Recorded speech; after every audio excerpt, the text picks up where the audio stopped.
Ernest leaned back, a smug smirk playing on his lips as he gestured toward his wife with a flick of his wrist. "This is Dorothy," he announced to the circle of laughing executives, his voice dripping with casual dismissal. "She's just the maid. She keeps the house tidy while I handle the real business." Dorothy stood perfectly still in her simple dress, her eyes downcast as she swallowed a thick lump of shame. Around them, the elite guests chuckled, their champagne glasses clinking in the warm glow of the chandeliers. Cameras flashed, capturing Ernest's triumphant arrogance and Dorothy's public humiliation. But then, the heavy double doors of the ballroom swung open.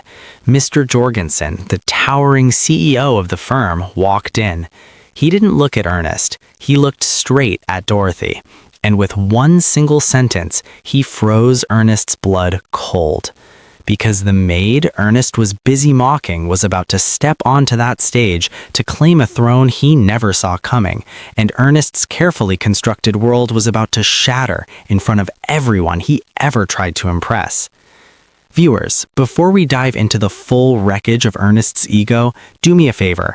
If you live for stories about justice, the downfall of the arrogant, and plot twists that leave you breathless, hit that subscribe button right now. Seriously, you do not want to miss the moment Ernest realizes exactly who he just insulted. Go ahead and drop a like on this video. It helps us bring more of these stories to life.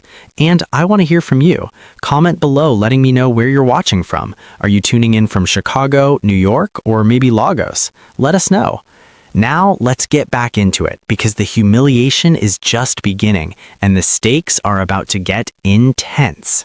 The invitation sat on the mahogany console table like a golden ticket to a world Ernest had spent his entire adult life clawing toward. It was heavy, cream-colored cardstock, with the words Diamond Gala embossed in a shimmering silver foil that seemed to catch every light in their pristine modern living room. For Ernest, this wasn't just a corporate party, it was a coronation. After years of grinding in the middle management trenches of Jorgensen's firm, he had finally been topped for the inner circle. He picked up the card, his fingers tracing the expensive texture. He could already see himself standing in the center of the ballroom, a glass of aged scotch in one hand, the ears of the board members in the other. He could hear the laughter of men who controlled billions, men who finally viewed him as an equal. But then his gaze drifted toward the kitchen, where Dorothy was humming a quiet tune while organizing the pantry. She was wearing a soft, oversized sweater and leggings, her hair pulled back in a practical bun. She looked comfortable, she looked kind. To Ernest, in that moment of high-octane ambition, she looked plain. She looked like a liability. "Dorothy," he called out, his voice sharp with a new, cold edge.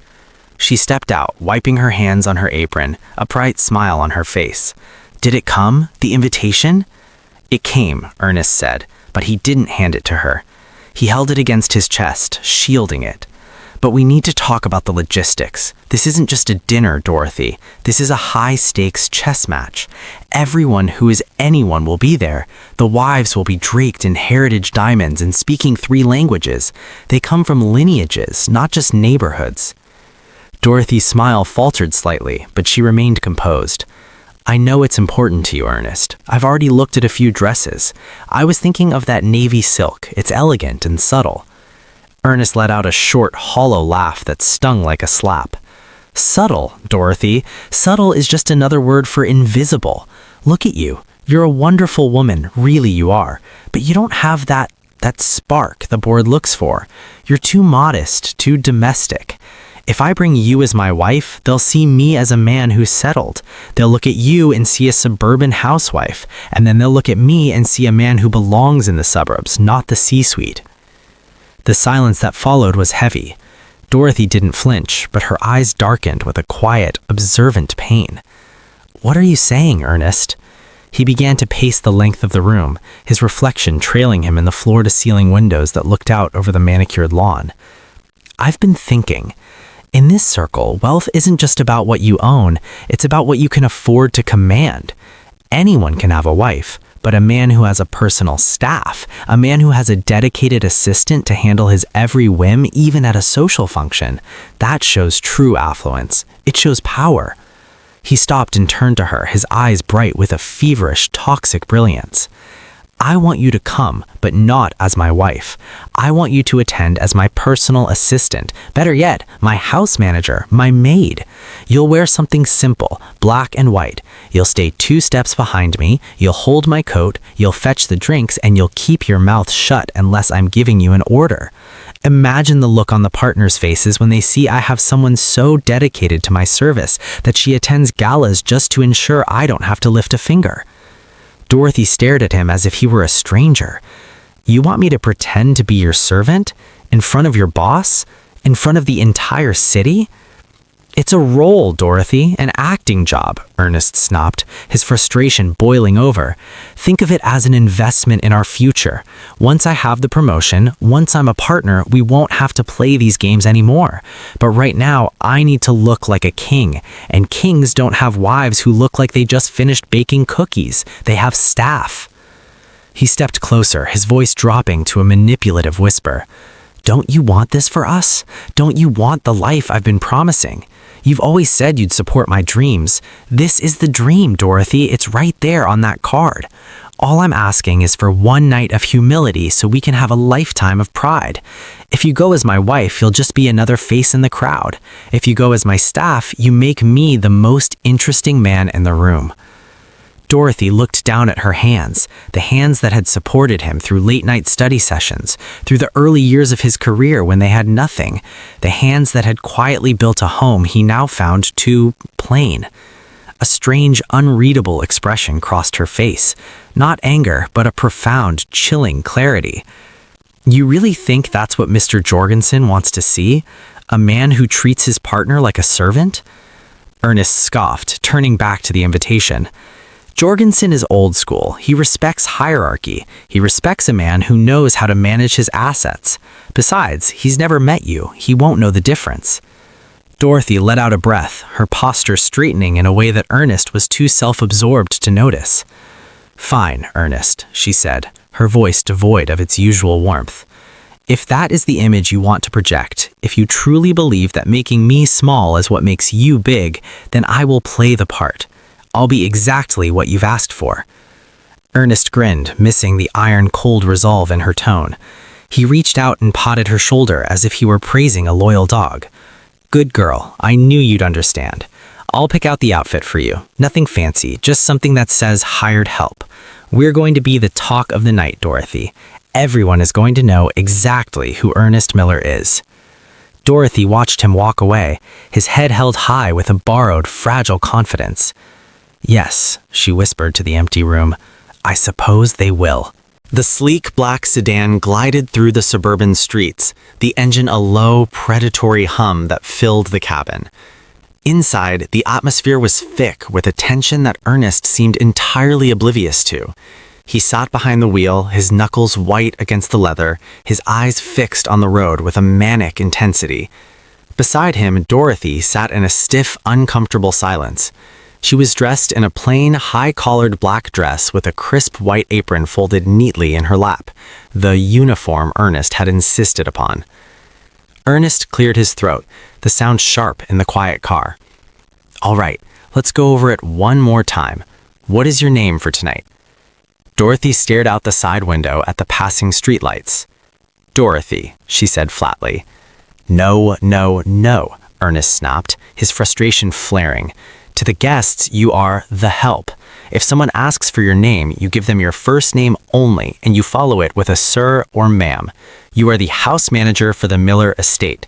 You are there to ensure my comfort and manage my logistics. You do not engage in small talk. You do not discuss politics or art or, heaven forbid, my business. You are a shadow, Dorothy. Do you understand?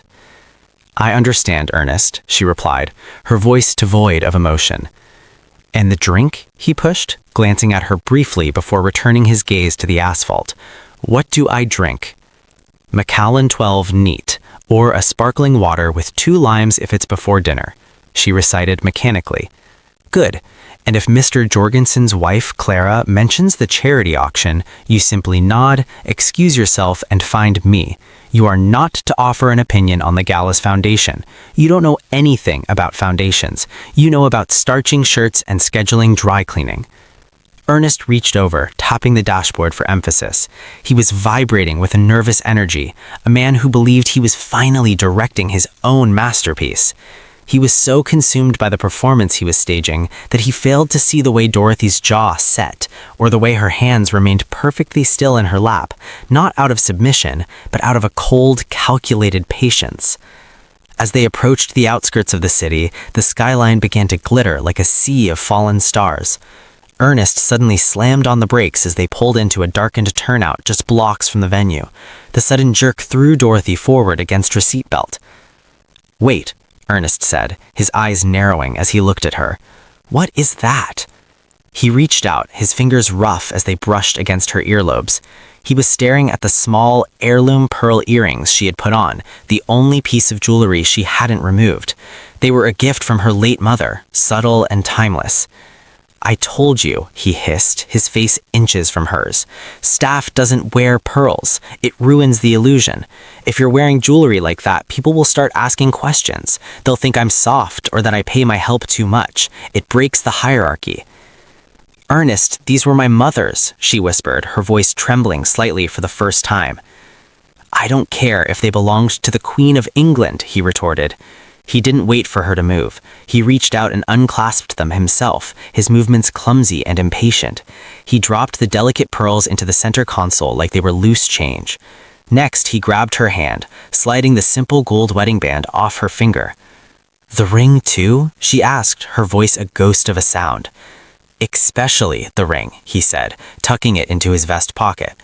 "A maid doesn't wear a ring like this while she's working a gala for a bachelor executive. It complicates the narrative. Tonight, I am the rising star who is so dedicated to the firm that his life is perfectly managed by a professional staff. No distractions, no domestic ties that look ordinary." He put the car back into gear and pulled away from the curb. As the bright lights of the gala's valet station came into view, Ernest checked his reflection in the rearview mirror, straightening his tie with a smirk of pure, unadulterated vanity. "Look at that," he murmured, admiring his own image. "We look perfect. Just remember the role, Dorothy. Stay 2 paces behind, eyes down, and don't make me look bad." Dorothy looked at her bare ring finger, then up at the grand, gilded entrance of the hotel. The maid didn't say a word, but as the valet opened her door, she stepped out into the night air with a grace that no uniform could hide, and a secret that was about to make Ernest's perfect narrative go up in flames. The grand ballroom of the Pierre Hotel was a dizzying kaleidoscope of crystals, silk, and the heavy scent of lilies and expensive cologne. To Ernest, it was the summit of the mountain. He stood near the center of the room, his chest puffed out, holding a crystal glass of Macallan 12 that he hadn't actually sipped. He was too busy using it as a prop while he surveyed the room. Dorothy stood exactly 2 paces behind him to his left, her hands folded over the white apron of her uniform, her gaze fixed on a neutral point on the patterned carpet. To the casual observer, she was a fixture of the furniture, as silent and unremarkable as the velvet drapes. Ernest didn't introduce her to the first few groups he encountered. He simply pivoted his body so she remained a shadow, barking short, sharp commands without looking back. "Dorothy, my coat," he'd say, handing her the heavy wool garment as if it were a piece of refuse. "Dorothy, find out where they've placed the seat for the senior partners table." Each time she obeyed with a quiet "yes, sir," and a grace that was entirely too sophisticated for the role he had forced upon her. He was in the middle of a self-congratulatory monologue about his division's quarterly growth when Bill Collins, a senior vice president known for his sharp eye and even sharper wit, paused mid-conversation. Bill wasn't looking at Ernest's graphs or his expensive watch. He was looking at Dorothy. "Ernest, I don't believe I've seen this young lady before," Bill said, his tone curious and genuinely polite. He stepped slightly around Ernest to address her directly. "Good evening. Are you with the firm's event planning committee? You have a very striking presence." Ernest felt a jolt of panic, followed quickly by a surge of cruel opportunism. This was the moment he had rehearsed. He let out a loud, patronizing bark of laughter that drew the attention of the nearby tables. He reached back and gestured toward Dorothy with a dismissive flick of his fingers, a movement so dehumanizing it made Bill flinch. "Bill, don't waste your charm," Ernest chuckled, his voice carrying across the immediate circle. "She's just the help. This is Dorothy, my house manager. I brought her along because, frankly, these events can be so disorganized and I prefer to have my personal needs handled by someone I've trained properly. She just helps around the house, really. Don't mind her." A few of the younger associates laughed, the kind of nervous, sycophantic laughter that feeds a bully's ego. Dorothy stood perfectly still. In the harsh glow of the chandeliers, her face was a mask of marble. She didn't flush with anger, nor did she look away. She maintained a posture of such profound dignity that it made Ernest's boisterousness look cheap and frantic by comparison. She looked Bill Collins in the eye and gave a nearly imperceptible nod, a silent acknowledgement of his courtesy that Ernest was too blind to see. "The help," Bill repeated, his brow furrowing. He looked from the plain black dress to the way she held herself. "She seems exceptionally overqualified to be fetching your drinks, Ernest." "Nonsense," Ernest retorted, emboldened by the attention. He was enjoying the sensation of being the man who had a servant in a room full of men who only had wives. "She's excellent at following orders, aren't you, Dorothy? In fact, Dorothy, Mr. Collins looks like he's running low on his gin and tonic. Why don't you make yourself useful and find him a fresh one? And while you're at it, my scotch is getting warm. Move along." He turned back to the group, grinning as if he had performed a brilliant magic trick. "You see, it's all about management. If you can't manage your domestic life with this kind of precision, how can you expect to manage a multi-million-dollar account? That's the problem with most of these guys. They let their wives distract them. Me, I keep things in their proper place." Dorothy turned without a word, her footsteps silent on the plush carpeting as she moved toward the bar. She felt the heat of a dozen stares, some pitying, some mocking, some merely indifferent. She moved through the crowd not as a servant, but as a silent witness, noting the way Ernest's colleagues looked at him, with a mixture of discomfort and dawning realization that the man they thought was a rising star was actually a hollow vessel of vanity. She caught her reflection in a gilded mirror near the bar. Without her mother's pearls, without her wedding ring, she looked stripped of her history, but her eyes were bright with an intelligence that Ernest had never bothered to cultivate. She watched him from across the room as he laughed too loudly at his own jokes, unaware that the CEO, Mr. Jorgensen, was standing just 10 feet away, watching the entire performance with a face like thunder. Dorothy took the drinks from the bartender, her fingers steady. She knew the role was almost over. She could feel the shift in the room's energy, the way the air seemed to thin as Mr. Jorgensen began to make his way to the podium.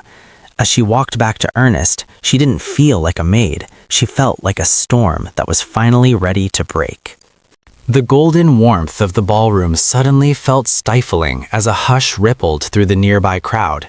Ernest, still basking in the smirks of his younger associates, didn't notice the shift until the heavy, rhythmic thud of leather soles on the parquet floor stopped directly behind him.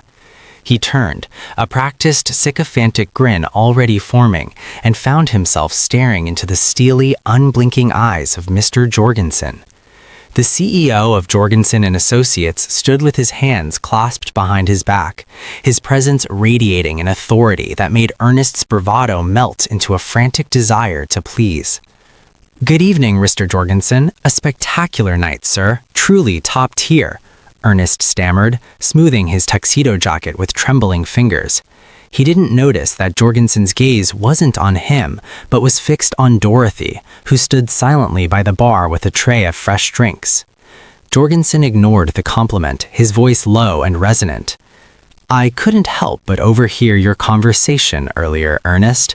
You seemed quite vocal about your domestic arrangements." He tilted his head slightly toward Dorothy, who had returned to her position 2 paces behind Ernest, her eyes lowered in accordance with the operating role she had been assigned. "Tell me about this woman. I don't recall seeing her at the office or on any of our payrolls." Ernest felt a bead of sweat prickle at his hairline. He had a choice. He could tell the truth, admit his pride, and introduce his wife.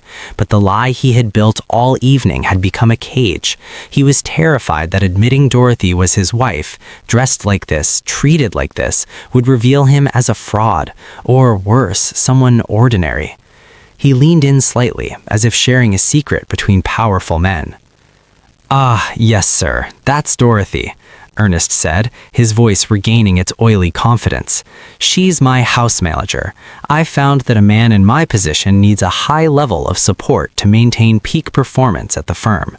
She handles the trivialities, the cleaning, the errands, the scheduling, so that I can focus entirely on the accounts. She's quite efficient, though she doesn't say much." Jorgensen's expression didn't change, but his eyes narrowed, a cold light flickering in them that should have warned Ernest he was walking onto thin ice. "A house manager," Jorgensen repeated, the words sounding heavy and deliberate. "So you're telling me she has no other role in your life. She is strictly an employee you've brought here to serve you." "Precisely, sir," Ernest lied, doubling down with a nervous chuckle. "I've always believed in a clear hierarchy. One must manage their home with the same ruthlessness as one manages a merger. She knows her place and she's happy to serve.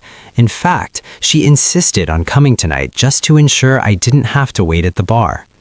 Beside him, Dorothy's hand tightened almost imperceptibly around the edge of the tray she held. She didn't look up, but the silence she maintained was no longer the silence of a servant. It was the silence of a judge. Mr. Jorgensen looked at Dorothy for a long, agonizing moment. He didn't see a maid. He saw the woman he had mentored for a decade, the brilliant legal mind who had saved his company from 3 hostile takeovers, and the goddaughter he loved like his own flesh and blood. He looked back at Ernest, and for the first time, he saw the man clearly, not as a rising executive, but as a small, hollow creature who thought power was something you exercised over the people who loved you. "Character," Jorgensen said softly, almost to himself. "I've always told you, Ernest, that this firm is built on character. It is the one thing you cannot fake, and the one thing you cannot buy back once you've thrown it away." Ernest blinked, his grin faltering. "Sir, I don't follow." Jorgensen didn't answer. He looked disappointed, a look far more devastating than anger. It was the look of a man who had realized he had wasted his time on a lost cause. Without another word to Ernest, Jorgensen turned toward the back of the room and caught the eye of the event coordinator. He gave a sharp, definitive nod, a signal that had been pre-arranged. Suddenly, the house lights in the ballroom dimmed and a powerful spotlight cut through the darkness, sweeping across the sea of tuxedos and gowns. The chatter died down instantly as the orchestra ceased its play. The spotlight didn't land on the podium, nor did it land on Jorgensen. It began to move, hunting through the crowd until the blinding white beam settled squarely in the small space where Ernest stood. Ernest squinted, shielding his eyes, a surge of misplaced pride swelling in his chest. For a fleeting second, he thought this was his moment, that Jorgensen was about to call him forward for a special commendation. But as the light intensified, it shifted just a fraction to the left. The beam moved off Ernest, leaving him in the shadows, and bathed Dorothy in a brilliant heavenly glow. She stood there, the maid in her plain black dress, looking directly into the light with a calm, terrifying poise. "Ladies and gentlemen," Jorgensen's voice boomed over the speaker system as he stepped toward the stage, his eyes never leaving Ernest's pale, confused face. "Before we begin our celebrations, there is a correction that needs to be made, a lie that has been told in this room tonight that I can no longer tolerate." Ernest's heart hammered against his ribs like a trapped bird. He reached out to grab Dorothy's arm, to pull her back into the dark, but she stepped away from him with a fluid, commanding grace. She wasn't a shadow anymore. She was the only thing anyone could see. The silence in the ballroom was absolute. A heavy, airless vacuum that seemed to press against Ernest's chest. He stood just outside the circle of the spotlight, his face half obscured by shadow, watching with a sickening sense of vertigo as Dorothy moved. She didn't scurry or hesitate. She stepped into the center of the light with the practiced ease of someone who had spent her entire life in the sun. Mr. Jorgensen stood at the mahogany podium, his hands gripping the edges as he looked out over the sea of the city's most powerful figures. He didn't look like a man about to celebrate a successful fiscal year. He looked like a man performing a necessary surgery. Tonight was supposed to be a celebration of our past, Jorgensen's voice boomed, amplified by the speakers until it vibrated in the very floorboards beneath Ernest's feet. But as I look out at this room, I am reminded that the future of this firm depends on more than just numbers. It depends on vision. It depends on a level of strategic brilliance that most of you have benefited from without ever knowing its source. Ernest felt a cold sweat break out across his back. He looked at Dorothy, waiting for her to do something, to play the part, to fetch a drink, to retreat. But she simply stood there, her chin tilted upward, her eyes fixed on her godfather. For 30 years, I have led Jorgensen and Associates, the CEO continued, his voice softening with a touch of genuine emotion. And for 30 years, I have looked for a successor who possessed not just the intellect, but the soul to carry this legacy forward. Someone who understands that people are not tools to be used, but the very foundation of what we build. Jorgensen paused, his gaze sweeping over the crowd before landing briefly, chillingly on Ernest. I am announcing my retirement this evening, and it is my distinct honor to introduce you to the person who has been the silent architect behind our last 3 major mergers, a brilliant strategic mind, and my beloved goddaughter. He reached out a hand toward the woman in the spotlight. Please join me in welcoming the new CEO of Jorgensen and Associates, Dorothy Fernandez Miller. The applause didn't start immediately. It was preceded by a collective, audible gasp that sucked the remaining oxygen out of the room. Ernest felt his knees buckle. The world seemed to tilt on its axis, the glittering ballroom spinning into a blur of gold and black. New CEO? Goddaughter? The words played on a loop in his brain, but they made no sense. He looked at the woman he had called plain, the woman he had stripped of her jewelry and forced her into a maid's uniform, and he realized he had never actually seen her at all. Dorothy ascended the stairs to the stage with a fluid, regal grace. As she reached the podium, Mr. Jorgensen stepped aside, but not before leaning in to whisper something that the microphone caught as a low, rumbling undertone. "The stage is yours, Dorothy. Clean house." Ernest was paralyzed. He was a statue of salt trapped in the peripheral vision of 500 people who were now looking back and forth between the powerful woman on stage and the small, trembling man who had just minutes ago introduced her as the help. He saw Bill Collins' expression shift from confusion to a look of such profound disgust that Ernest had to look away. Dorothy adjusted the microphone. The sound of her hand brushing the steel was like a thunderclap. She looked out at the audience, and finally, her gaze settled on Ernest. There was no anger in her eyes. That would have been easier to bear. Instead, there was a profound, weary disappointment. "Good evening," she said, her voice steady, clear, and commanding. It was a voice that belonged in boardrooms and high courts, a voice that carried the weight of absolute authority. Ernest tried to take a step back, to merge with the shadows, to disappear into the velvet wallpaper, but the spotlight was too wide. He was pinned there, exposed in his cheap tuxedo and his expensive lies. He watched as Dorothy took a breath, the maid who had just become the most powerful person in his world, and he knew that the life he had fought so cruelly to build had just ended. The silence that followed was the sound of his future evaporating.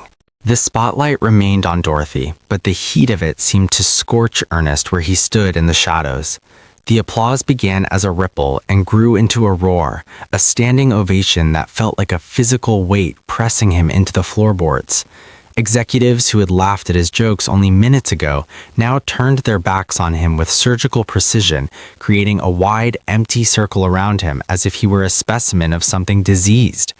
He saw Bill Collins lean over to another partner, whispering with a look of pure loathing, and Ernest realized with a sickening jolt that he hadn't just lost a promotion, he had become a pariah in the only world he valued. He tried to take a step toward the stage, his hands out as if to catch a falling dream. "Dorothy, honey, I didn't know," he croaked, but his voice was swallowed by the celebratory music. Before he could reach the stairs, a heavy hand landed on his shoulder.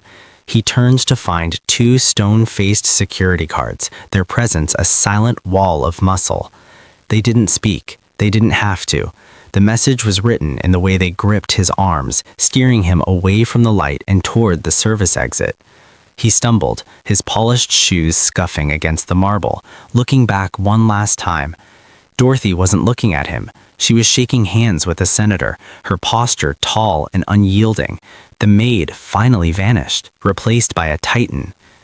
The service hallway was cold and smelled of industrial cleaner and discarded food, a jarring contrast to the scent of lilies he had just left behind. The guards didn't stop until they reached the heavy steel doors leading to the valet station. With a final, dismissive shove, they deposited him onto the sidewalk.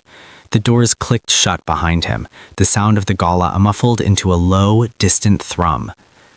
Ernest stood on the curb, the cool night air biting through his thin tuxedo jacket.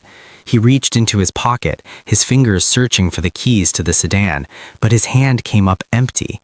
He checked his other pocket, then his vest, a cold dread pooling in his stomach. He remembered the moment in the car, how he had taken her jewelry, her ring, and how she had quietly taken the keys from the ignition when they arrived, sliding them into the small hidden pocket of her uniform while he was busy checking his reflection.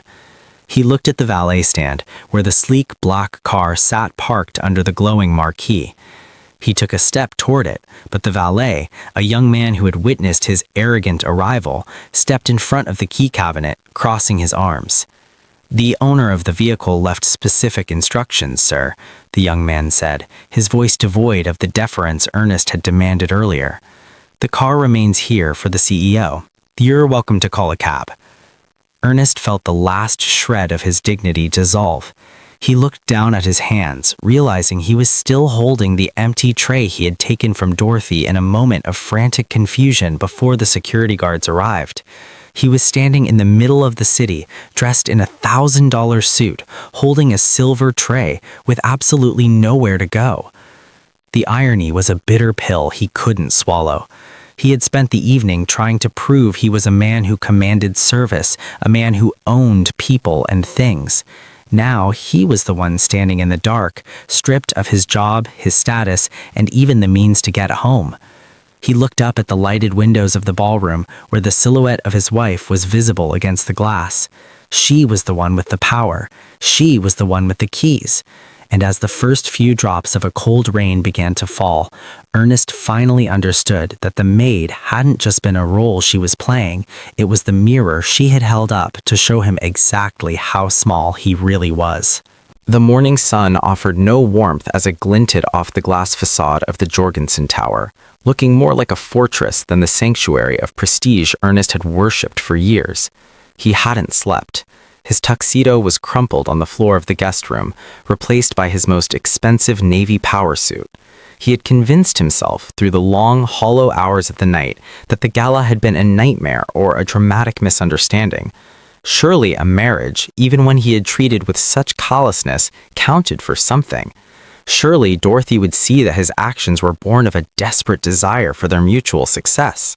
He approached the revolving glass doors with a rehearsed expression of weary professionalism, the kind a man wears when he's ready to move past a minor domestic spat.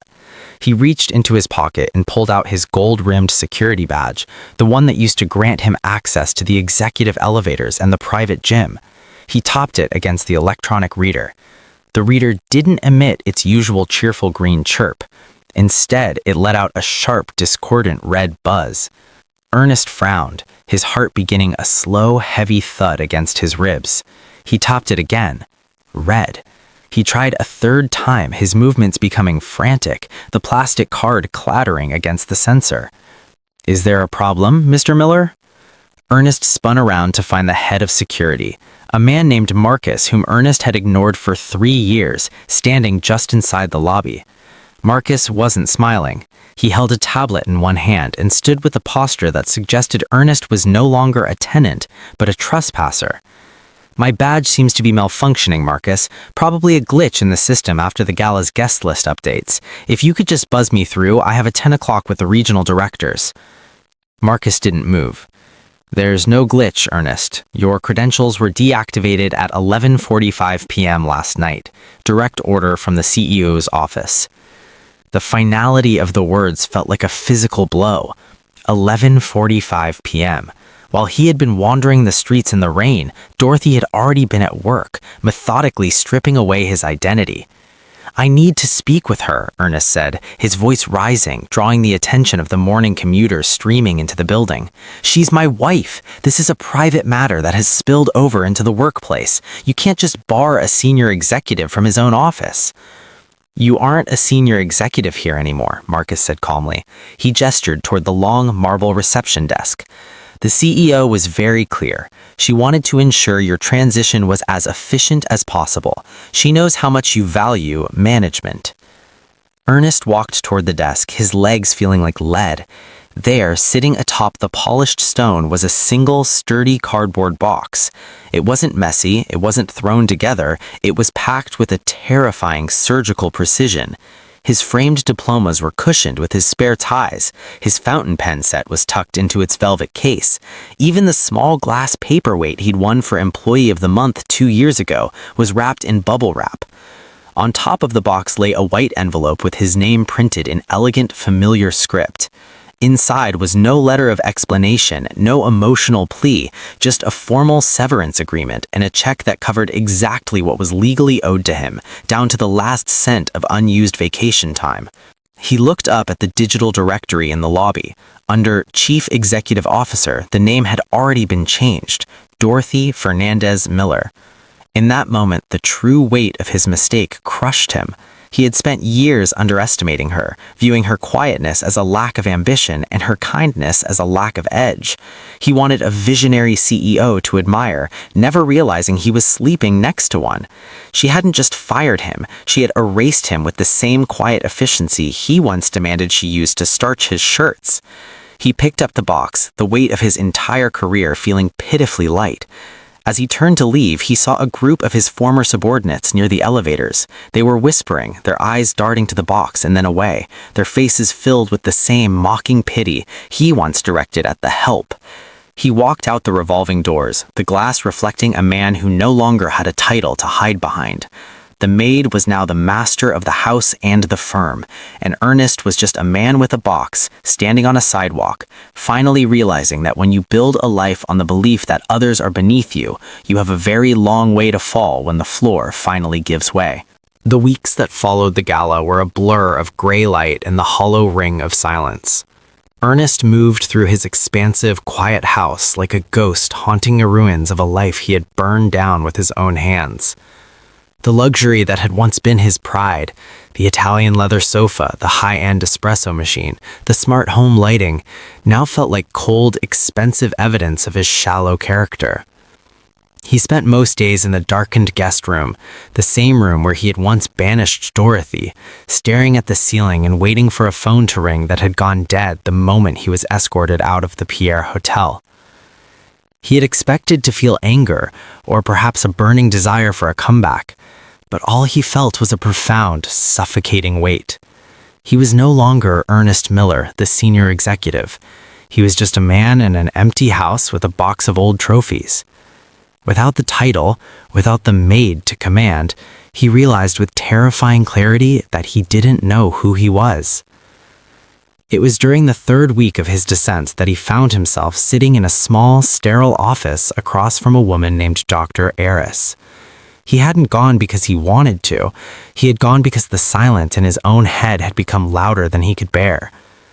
"I just wanted to be someone," Ernest whispered, his voice cracking as he leaned forward, his elbows resting on his knees. "I thought if I looked powerful, I would finally be safe. I thought if I had a staff, if I had people beneath me, then no one could ever look down on me again." Dr. Ernest didn't offer the easy comfort he expected. She watched him with a clinical, steady gaze. "You didn't want a partner, Ernest. You wanted a pedestal. You spent your life trying to shrink the world around you so that you would appear tall by comparison. But the problem with making everyone else small is that eventually you find yourself living in a very small world. The words were a surgical strike to the core of his ego.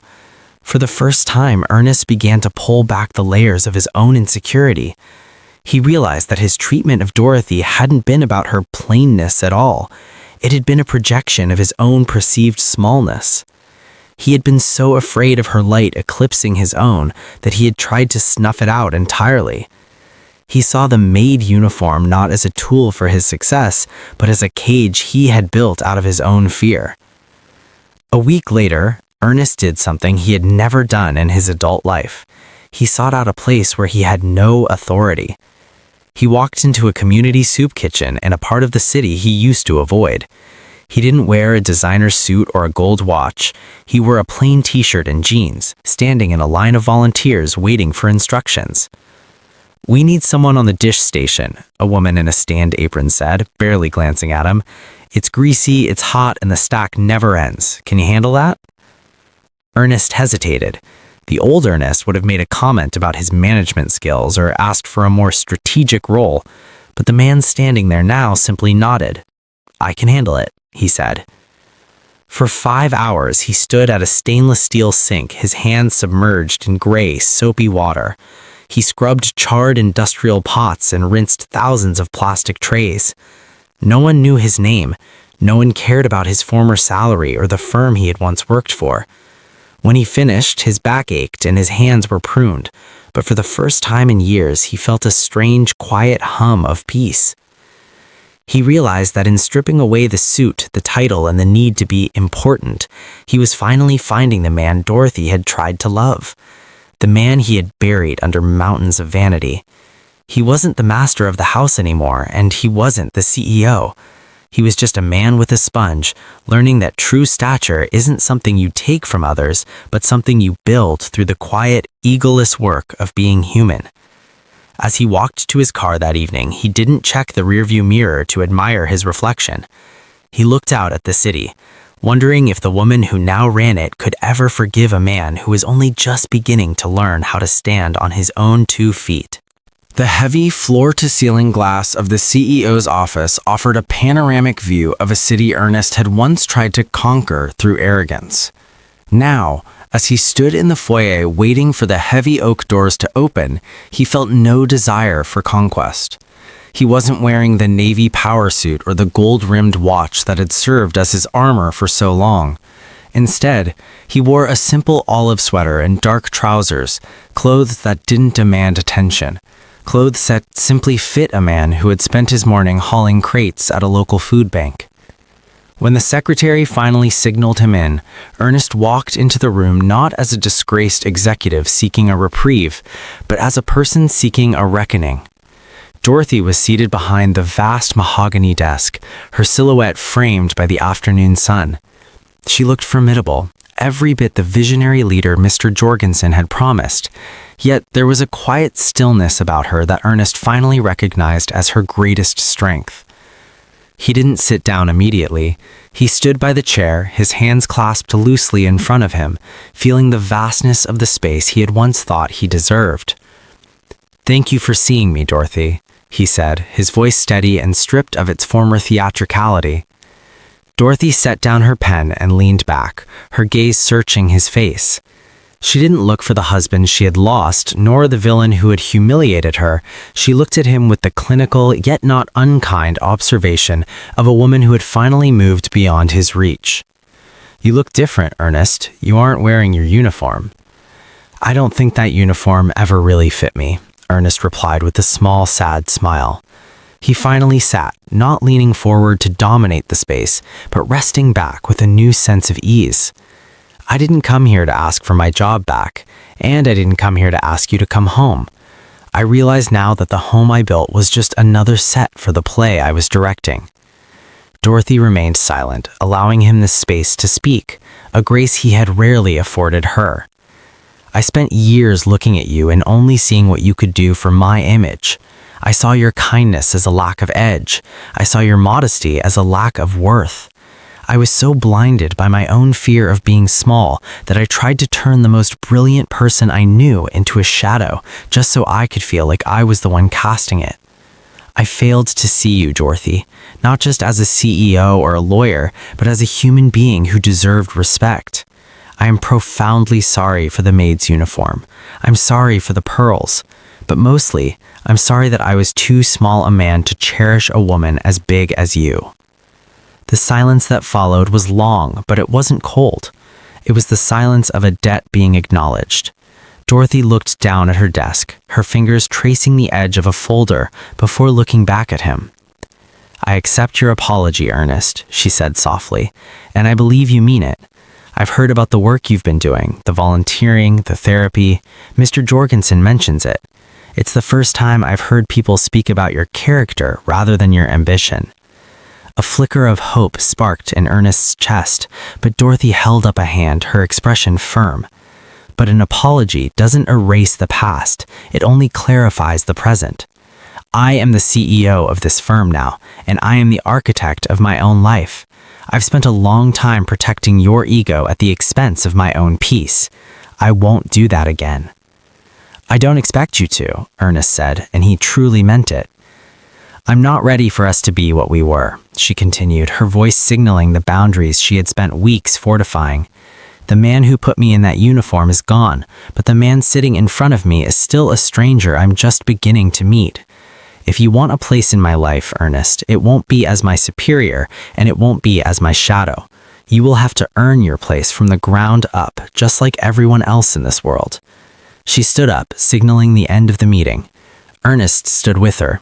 He felt a strange lightness, the kind that only comes when the truth has finally been spoken and the pretenses have been dropped. He realized the future was no longer a scripted path to a corner office.